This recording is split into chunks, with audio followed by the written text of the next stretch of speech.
भारतीय शिक्षा परिषद अनुबंधित कटक जगतसिंहपुर जोन समस्त विद्यालय को नहीं गतकाली जगतसिंहपुर जिला सदर ब्लॉक अंतर्गत मंडासाई ग्राम पंचायत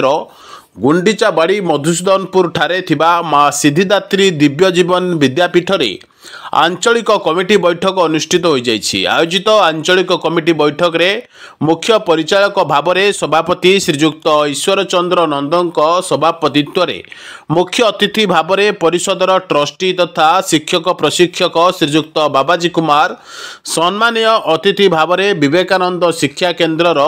प्रधान आचार्य श्रीमती शांतिलता दास, पहंगा सरस्वती शिशु विद्या मंदिर प्रधान आचार्य श्रीजुक्त रश्मि रंजन मुदुली, बालिकुदा कणिया स्थित जीवन द्युति विद्यालय सहकारी प्रधान शिक्षक श्रीजुक्त गुरुदेव साहू प्रमुख जोगदे विद्यालय स्तरीय विवरणी प्रदान 2025 वर्ष पई ओलंपियाड टेस्ट मेधावृत्ति परीक्षा आंचलिक स्तरीय विभिन्न कार्यक्रम और प्रतियोगिता एवं परीक्षा व्यवस्था इत्यादि उपरे पुंखानुपुंख आलोचना करा जायथिला। मो भारतीय शिक्षा परिषद ट्रस्टी एवं शिक्षक प्रशिक्षक हिसाब रे भारतीय शिक्षा परिषद जगतसिंहपुर जोन आंचलिक स्तरीय बैठक में जोगदेवा निमंत्रित हो आसती एवं ए बैठक में आमर भारतीय शिक्षा परिषद को टे सुदृढ़ करने तृणमूल स्तर ये विभिन्न स्कूल को आगे नापी दृढ़ करने आम बैठक डाकी ए जोनाल आवाहक शांतिलता दास एवं ए सिद्धिदात्री विद्या मंदिर रे केन्द्र रे ए बैठक करथिले एवं एठी चारोटी विद्यापीठर प्रधान शिक्षक कणिया सिठाल सिद्धिदात्री एवं पहंगा प्रधान शिक्षक माने जोग देथिले। आ बैठक रे भारतीय शिक्षा परिषद कार्यक्रम विषय आलोचना करागला एवं जोनाल स्तर रे किभली भाव रे विभिन्न कल्चरल प्रोग्राम हम किभली भाव रे शिक्षक माने तांकर शिक्षण दक्षता वृद्धि करेंगे, राष्ट्रीय शिक्षा नीति 2020 किभली कार्यकारी करा जिवो, आगामी ओलंपियाड टेस्ट 2025 किभली भाव रे सुपरिचालित हो पारिबो, मेधावृत्ति परीक्षा रे किभली भाव रे पिला माने अधिक उन्नत प्रदर्शन करेंगे से विषय आलोचना करा गला। रामचंद्र पंडा प्राक्तन अध्यापक जगतसिंहपुर कॉलेज आज भारतीय शिक्षा परिषद तरफ जगतसिंहपुर जोन आह्वान रे आंचलिक सम्मेलन होती माँ शिक्षादात्री सिद्धिदात्री दिव्य जीवन विद्यापीठ एठी निमंत्रण क्रमे एठी आसी आज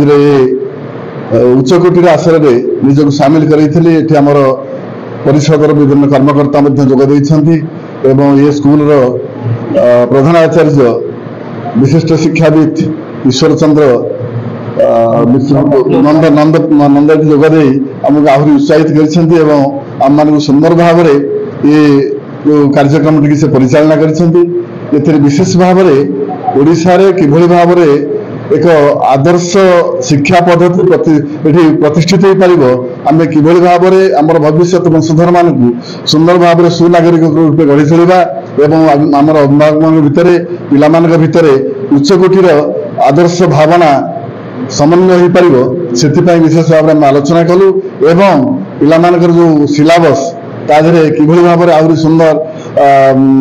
कोर्स सब सम्मिलित हो पारिबो सेति आलोचना करागला। मु ईश्वर चंद्र नंद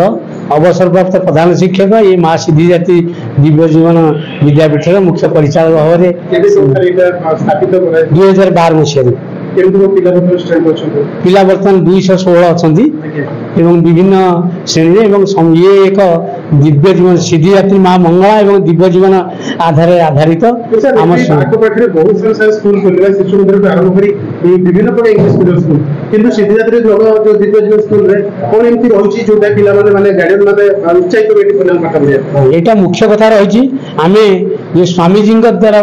परिचालित होती स्कूल तांकर नीति को आदर्श को आधार करी आमर गुरुजी गुरुला माने विद्यापीठ को आगे नहीं आम प्रति वर्ष पिलांकर परीक्षा फल तर्जमा करुँ अभिभावक बैठक मातृ सम्मेलन पितृ सम्मेलन करुँ विभिन्न प्रतियोगिता करुँ जहाँफल कि पिला माने अभिभावक मैंने ये आग्रही पिला छाड़ू किंतु आप जो कहले किछ समय पूर्व जे अर्बान पिला पाउछन्ति डेभलप ये रूराल पिला पाउना ता नुहे आमर ये रूराल अंचल स्कूल पाखर गोटे पिला एबे ओएस पाइछि से मोरी छात्री थर से पोजिशन पाई प्राइवेट स्कूल से पाठ पढ़ते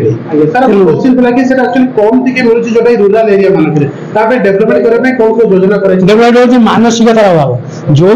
गुरुजी गुरुमा मैंने रहिले से जदि से भाई सिचुएसन सृष्टि करेंगे ताले निश्चित भाव में पिला डेभलप करेंगे एवं गार्डियन